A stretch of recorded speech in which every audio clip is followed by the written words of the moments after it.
Hi, I'm Josh Brown, and this is Barry Ritholtz of the Handsome Boy Modeling School, and we're here to talk about storytelling.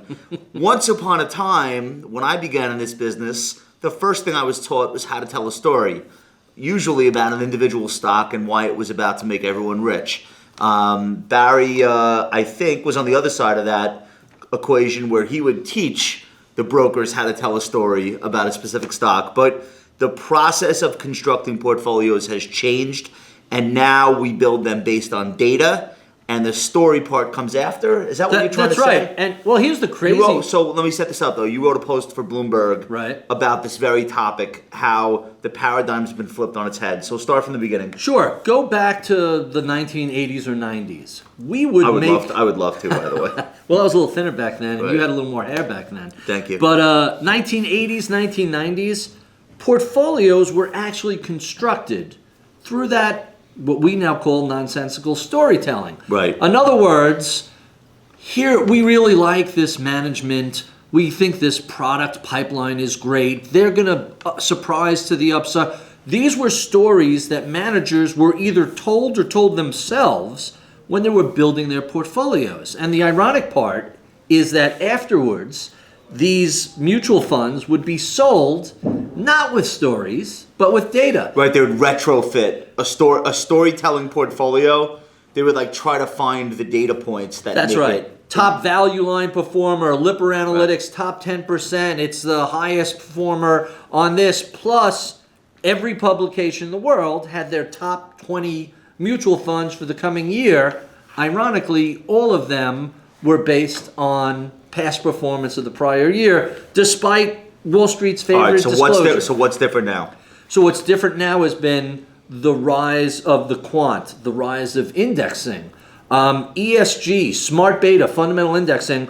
All of these methodologies, all the many methodologies for creating a portfolio today are purely mathematically driven. It's computers and data that make the portfolio today, so now, then the story goes out and sells. So the story is why the data should work, or the story is why the quantitatively derived portfolio is superior to the. And it's not a story in that it's automatically bullshit, but it's a story. So let me give you a perfect example. We're big believers in indexing. We like Vanguard and BlackRock and Dimensional Funds and a number of other companies that rely on a fairly passive indexed approach. And the story around that is simply us humans are pretty bad at picking stocks to buy, picking stocks to sell, keeping our emotions in check, not allowing our biases and not falling prey to heuristics that lead to bad outcomes. That's the story, that's the narrative about something which is really simply a very basic mathematical premise at its heart. But I want to add one layer to what you said, which is that some stories are actually backed up by data. So you have a data-directed portfolio approach. Mm-hmm. Like, in other words, this is the evidence, this is how we know it works. Then what's the story? The story can be true. Mm-hmm. The story can be say, well, look, we do know that this works better than any other approach, and it's systematic, so it requires less rules-based, evidence-based. It requires less nonsense in the future. Right. Like, we don't have to think of the story for why we need to fire this manager, or why we need to get out of this stock sector. Like we're using valuation, or we're using momentum, or whatever the factors are. That actually takes the place of us coming up with reasons to do things. So typically what used to happen is when a stock would be sold or a whole position would be unwound. Yeah, how do we explain it now? Well, it was always because, the story didn't come true. We thought they were gaining market share, but they weren't. Or this new management team that we were very excited about. By the way, that's one of my favorite ones. This is the best management team, and everyone would get excited about it. Try and quantify that steaming pile of bullshit. Nobody identified Steve Jobs in advance. All these stories that were told in the 80s and 90s turned out to be just nonsense. What about management? About management, about market share, about pipeline, about upside.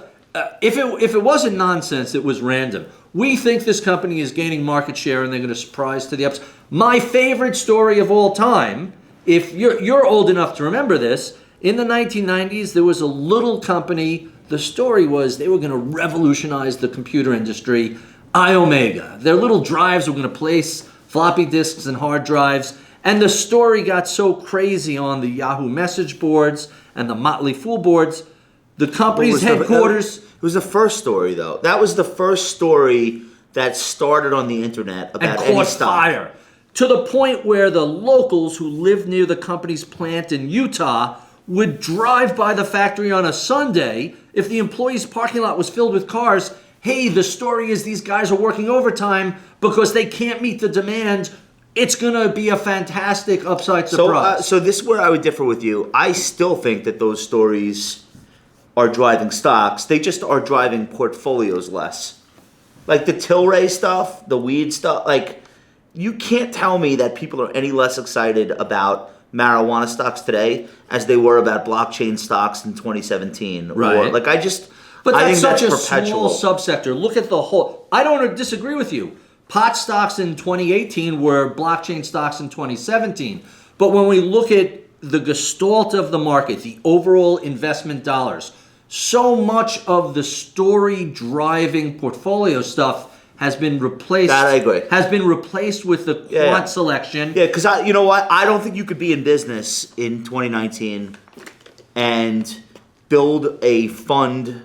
Like, I don't think you can raise $5 billion into a fund if the way you're doing it is by telling stories about the individual stock. Like, I don't think the audience wants to do it. That's right. But what the audience does want, after the technology, after the mathematics creates the portfolio, they want a story they can sink their teeth in afterwards that explains the portfolio. You went, without using names, you went on the Forbes cruise one year, and you do a whole presentation about constructing a portfolio based on, I guess, reality. Right. And then this woman comes in and she's doing like my favorite 15 stocks under 15. I can't believe you remember that. That was like it's a great story ago. because the boat is filled with like rich older people.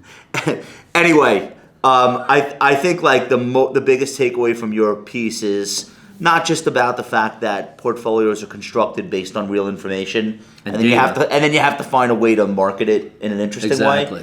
But I think bigger than that is people actually want to know if the story lines up with the data, and they didn't used to care. Like if it was a fun story to tell, it was exciting. It was exciting, and now I think like the intermediaries care. Like no advisor wants to be caught publicly proclaiming that there's a good portfolio without being able to then back it up with data. And I think that's a huge industry change. And that's a generational change from the modern investors today, from people who came of age in the 60s, 70s, and 80s. No doubt about that. No doubt. All right. I'm Josh Brown. I'm Barry Ritholtz. And thank you for joining us. Leave us comments. Let us know what you think. What are your thoughts on this topic? We love your feedback. We love your subscriptions. Make sure you're subscribing if you're not already. We'll talk to you soon.